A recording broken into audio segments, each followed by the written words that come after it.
Shalom, selamat pagi Bapak dan Ibu yang dikasihi Tuhan. Saya percaya penyertaan Tuhan atas hidup kita sempurna adanya. Mari buka bersama dengan saya Mazmur pasal 103 ayat yang ke-7. Saya bacakan untuk saudara, Mazmur 103 ayat yang ke-7. Ia Tuhan telah memperkenalkan jalan-jalannya kepada Musa, perbuatan-perbuatannya kepada orang Israel. Saya bacakan sekali lagi. Saudara boleh perhatikan dalam bacaan saudara, Mazmur 103 ayat yang ke-7. Ia telah memperkenalkan jalan-jalannya kepada Musa, perbuatan-perbuatannya kepada orang Israel. Sebuah ayat yang sangat mudah sekali dipahami bahwa Tuhan sudah memperkenalkan jalan-jalan Tuhan kepada Musa dan perbuatan-perbuatannya kepada orang Israel. Jadi ada satu titik dalam kehidupan kita sebagai orang percaya, dalam kehidupan bangsa Israel seperti konteks yang kita baca, bahwa Tuhan dalam tanda kutip tidak bisa memperkenalkan jalan-jalannya kepada orang Israel. Dia hanya bisa memperkenalkan jalan-jalannya kepada Musa.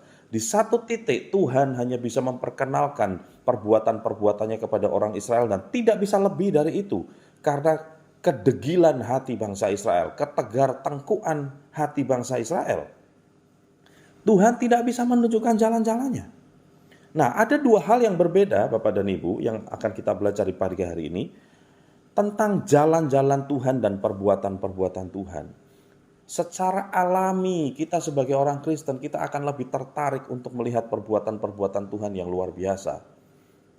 Kita tertarik untuk melihat mujizat-mujizat yang Tuhan sediakan bagi hidup kita. Tapi kalau kita mau mempelajari apa yang terjadi kepada Eksodus bangsa Israel, perjalanan 40 tahun dari Mesir ke tanah Kanaan, mereka melihat begitu banyak perbuatan Tuhan.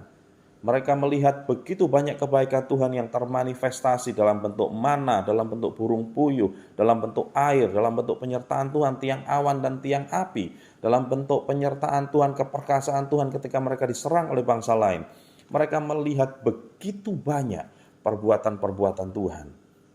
Tetapi dengan begitu mudah juga mereka menyakiti hati Tuhan. Dan tidak lama mereka menyakiti hati Tuhan bahkan setelah melihat perbuatan-perbuatan tangan Tuhan.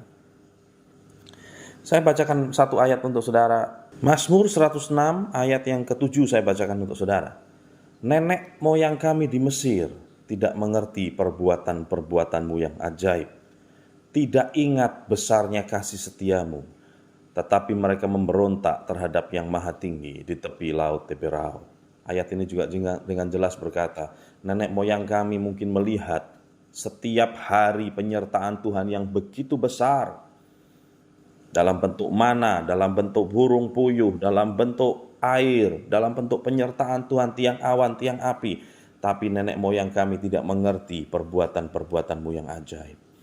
Tidak ingat besarnya kasih setiamu, tetapi mereka memberontak terhadap yang maha tinggi di tepi laut Teberau. Ada dua hal besar yang berbeda mengenai jalan-jalan Tuhan dan perbuatan-perbuatan tangan Tuhan. Dan kita harus mengerti apa yang Tuhan mau dalam hidup kita. Tidak hanya melihat perbuatan-perbuatan yang begitu besar dalam hidup kita. Mari buka dalam Mazmur pasal yang sama, 106 ayat yang ke-12 dan 13 saya bacakan untuk saudara. Ketika itu percayalah mereka kepada segala firman-Nya, mereka menyanyikan puji-pujian kepadanya. 13, tetapi segera mereka melupakan perbuatan-perbuatannya. Bahasa Inggrisnya dikatakan soon, segera. Tetapi segera mereka melupakan perbuatan-perbuatannya dan tidak menantikan nasihat-nasihatnya.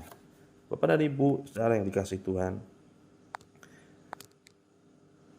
hal mendasar yang kita perlu pahami pagi hari ini, daripada kita tertarik melihat segala perbuatan yang ajaib, mari sama-sama belajar untuk mengerti jalan-jalan Tuhan.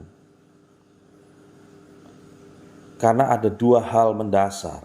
Ketika kita sedang tertarik kepada perbuatan-perbuatan mujizat Allah yang besar, tanpa kita mengetahui jalan-jalannya, kita bisa melihat di dalam Alkitab bahwa segera kita bisa melupakan perbuatan-perbuatannya dan tidak akan menantikan nasihat-nasihatnya.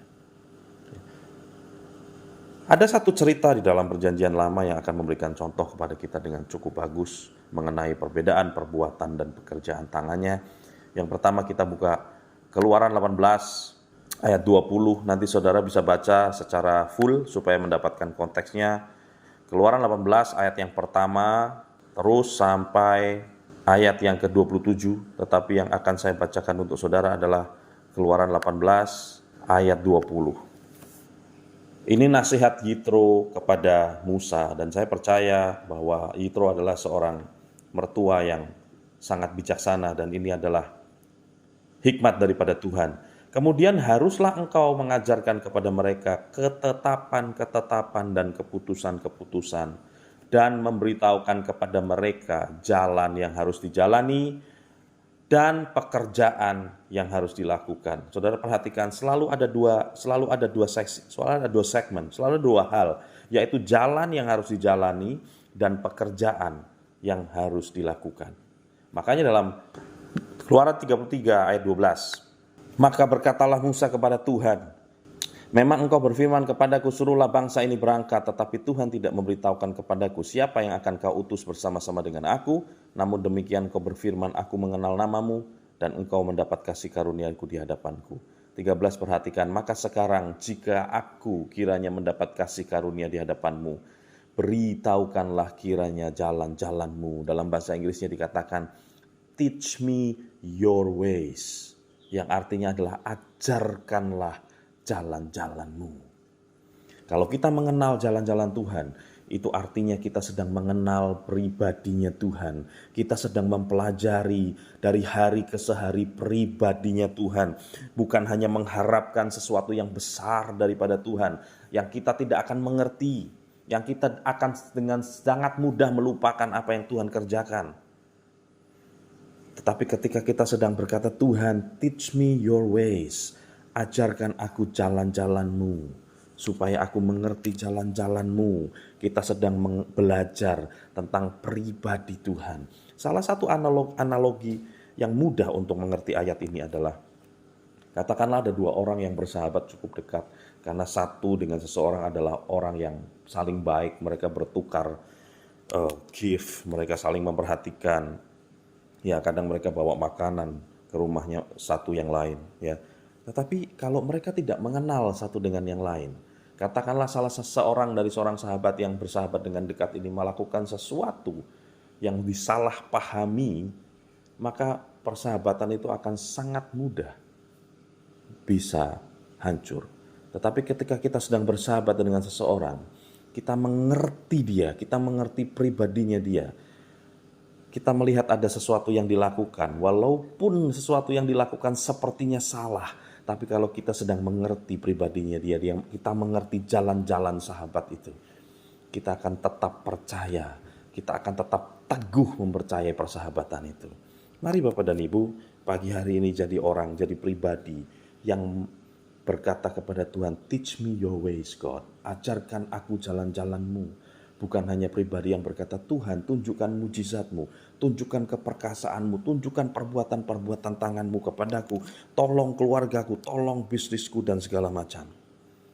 Mari jadi pribadi yang berkata seperti Musa, jika aku mendapat kasih karunia daripadamu Tuhan, ajarkan aku jalan-jalanmu, teach me your ways, oh God. Tuhan memberkati kita. Dari semua yang ku kenal, tiada kasih yang melebihimu. Aku ada untuk menjadi penyembahmu, dan ku ingin mengenalmu Tuhan, lebih dalam dari semua yang ku kenal. Oh, tiada kasih yang melebihimu. Aku ada untuk menjadi penyembahmu. Ku ada untuk menjadi penyembahmu. Ku ada untuk menjadi penyembahmu. menyembah.